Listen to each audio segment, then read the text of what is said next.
پھر ایک روایت میں ہے، حضرت عبداللہ بن زید روایت کرتے ہیں کہ نبی کریم صلی اللہ علیہ وسلم نے لوٹ مار کرنے اور مسئلہ کرنے سے منع فرمایا۔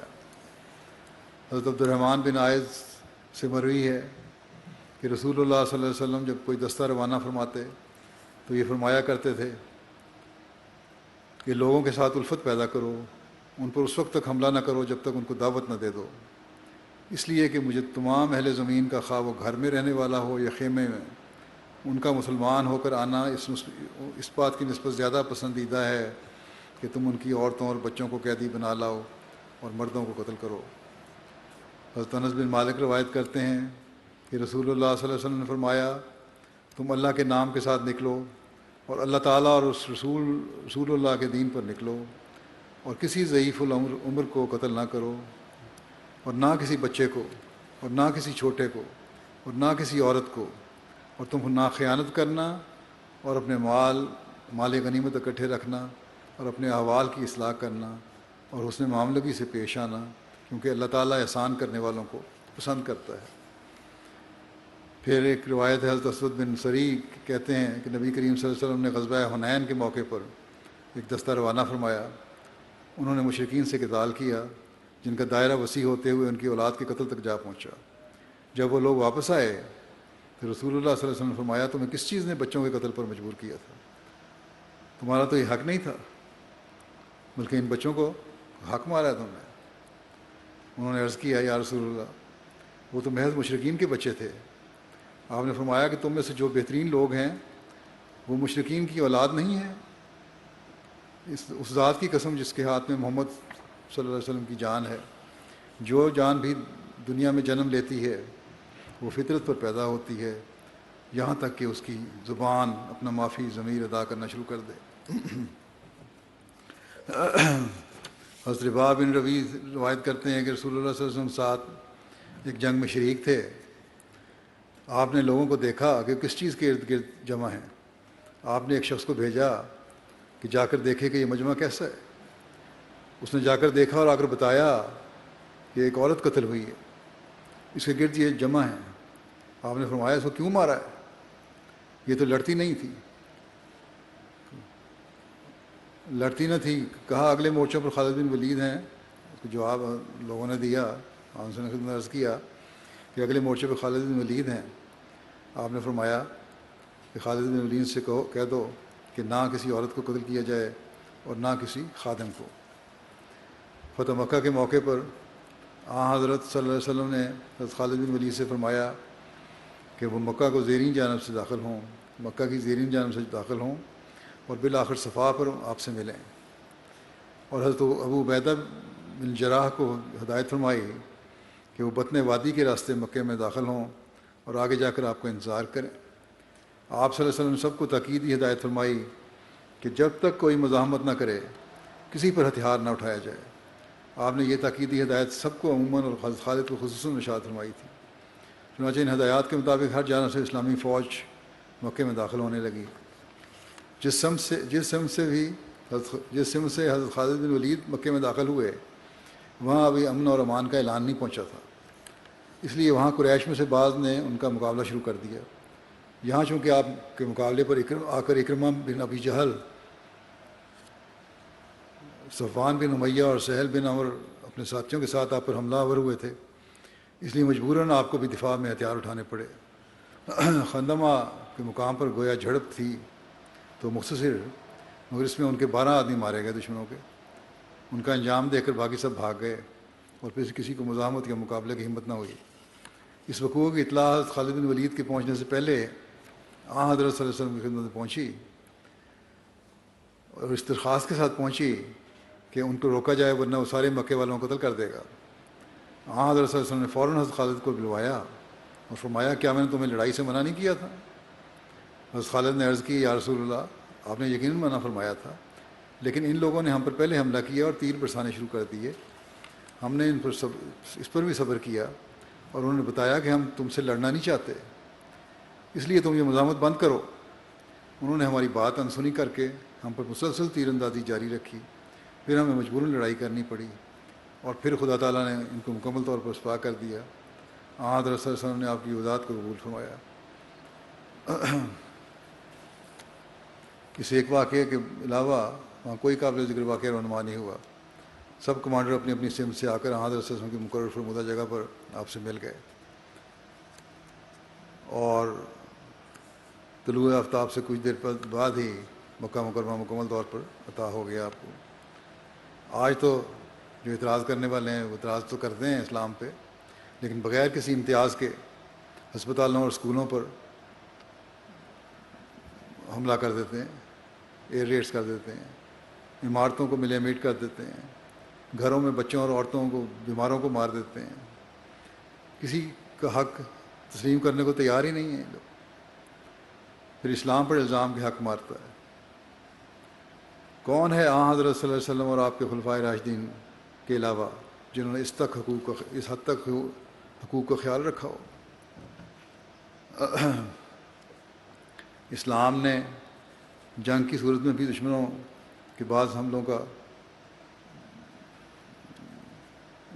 بعض حقوق کو کس طرح قائم فرمایا ہے، اس کا خلاصہ بیان کرتا ہوں. خلیفہ مسیح ثانی نے بیان فرمایا ہے کہ کسی صورت میں مسلمانوں کو مسلح کرنے کی اجازت نہیں، یعنی مسلمانوں کو مقتولین جنگ کی حد تک کرنے یا ان کے اعضاء کاٹنے کی اجازت نہیں ہے. دوسرے یہ کہ مسلمانوں کو کبھی جنگ میں دھوکہ بازی نہیں کرنی چاہیے. 3 یہ کسی بچے کو نہیں مارنا چاہیے اور نہ کسی عورت کو. 4 یہ کہ پادریوں، پنڈتوں اور دوسرے مذہبی رہنماؤں کو قتل نہیں کرنا چاہیے.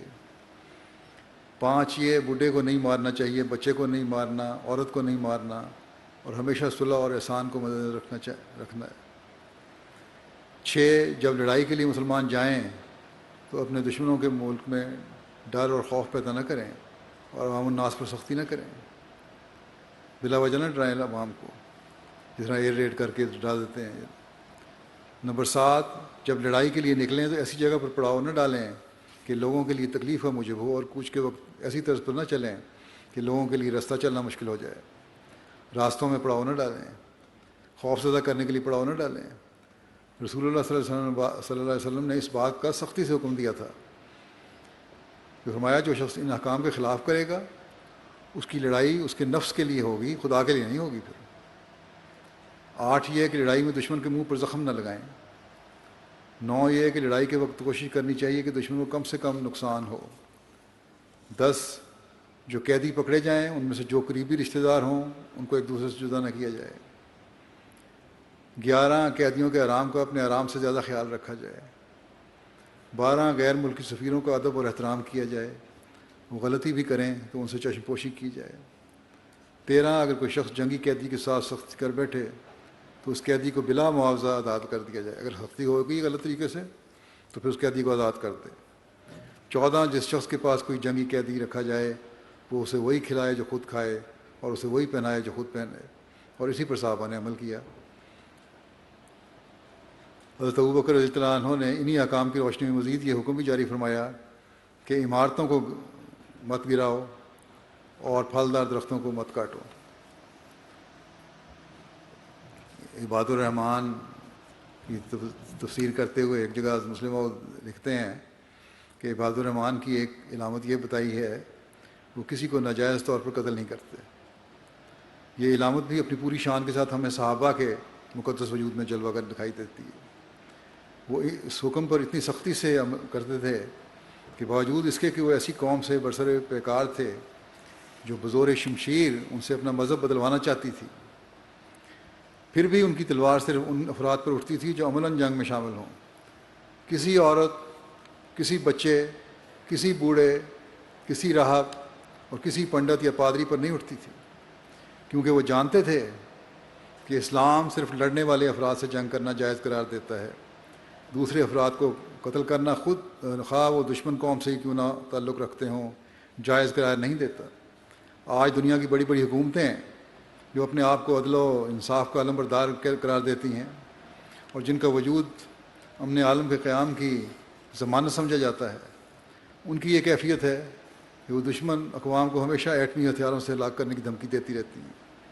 بلکہ عملاً گزشتہ جنگ عظیم میں ہیروشیما اور ناگاساکی پر ایٹم بم گرا کر لاکھوں بے گناہ جاپانی مردوں اور عورتوں اور بچوں کو موت کے گھاٹ اتار دیا گیا، اور اب بھی مختلف شہروں میں جو حملے ہوتے ہیں، جنگیں ہو رہی ہیں، عراق میں کیا ہوا، فلسطین میں کیا ہوا، شام میں کیا ہوا، یمن میں کیا ہو رہا ہے، سب کچھ یہی ہو رہا ہے، اور اسے ہم نے عالم کے قیام کے لیے ایک بڑا بھاری کارنامہ قرار دے کر اسے سراہا جاتا ہے کہ ہاں ہم نے کارنامہ سر انجام دے دیا. لیکن رسول اللہ صلی اللہ علیہ وسلم اور خلفائے راشدین کے زمانے میں کہیں ایسا ظلم دکھائی نہیں دیتا کہ برسر پیکار ہونے کی حالت میں بھی انہوں نے بے گناہ مردوں اور عورتوں اور بچوں کو تہہ تیغ کیا ہو. مگر یہ لاکھوں افراد کے ناجائز خون سے اپنے ہاتھ رنگنے والے تو عدل و انصاف کے مجسمے کہلاتے ہیں، اور وہ مسلمان جنہوں نے اپنے پاؤں تلے کبھی ایک چونٹی کو بھی نہیں مسئلہ تھا، انہیں یہ لوگ ڈاکو اور لٹیرا قرار دیتے ہیں. حضرت اقدس مسیح موعود علیہ السلام فرماتے ہیں یہ بھی فرق یاد رہے کہ اسلام نے صرف ان لوگوں کے مقابلے پر تلوار اٹھانا کا حکم فرمایا ہے جو اول آپ تلوار اٹھائیں، اور انہی کو قتل کرنے کا حکم دیا ہے جو اول آپ قتل کریں. بس یہ چند حقوق میں نے مزید بیان کیے ہیں، اور یہی حقوق ہیں جن کو قائم کر کے ہم معاشرے میں اور دنیا میں امن کی فضا قائم کر سکتے ہیں، امن قائم کر سکتے ہیں. ورنہ دنیا میں امن کی کوئی ضمانت نہیں ہے. خاص طور پر جنگ کرنے والوں کے حقوق جو میں نے ذکر کیا ہے، اس طرح اگر حکومتیں اپنے فرائض کو نہیں سمجھیں گی اور دوسروں کے حقوق ادا نہیں کریں گی تو پھر عالمگیر جنگ کے لیے بھی تیار رہیں، جس کی تباہی پھر ہر تصور سے باہر ہے. اللہ تعالیٰ ان دنیا داروں اور ان دنیاوی حکومتوں کو عقل دے اور اپنی اناؤں کے بجائے انسانیت کو بچانے کی فکر کرنے والے ہوں.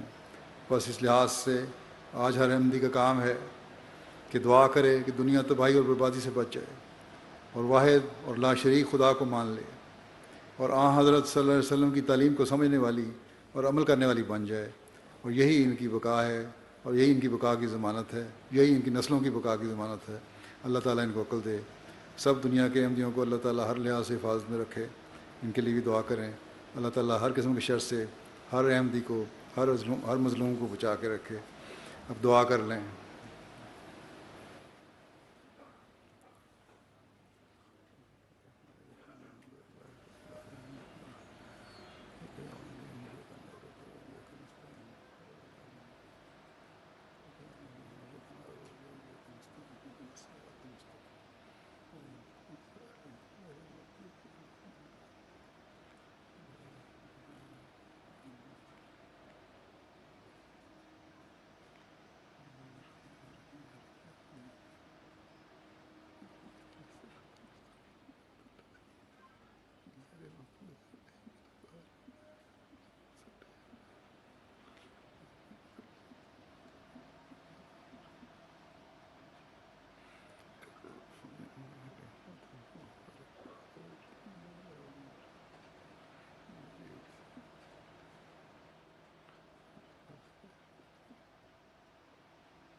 آمین.